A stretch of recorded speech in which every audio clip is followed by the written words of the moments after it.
chuang chabi asizung zale teher mi velde kha kabeti adot nak chunga ka te sulam chu athuk big mi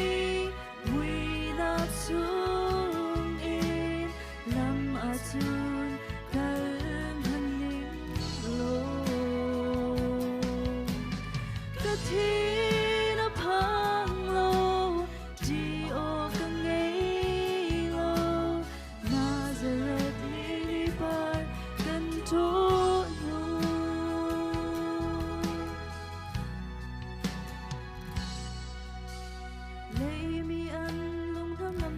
chu an to mi lei par asi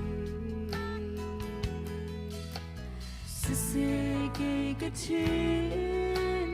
lung hang lam na chu Nazareth lili zi su asi sulam su athuk bit mi mui nak su asun kalm haning lo kathi na phang lo ji o ka ngei lo Nazareth li par kan to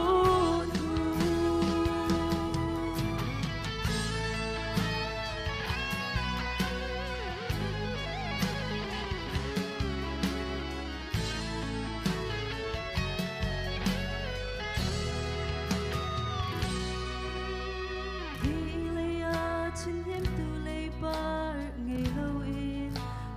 han ning lo pa ren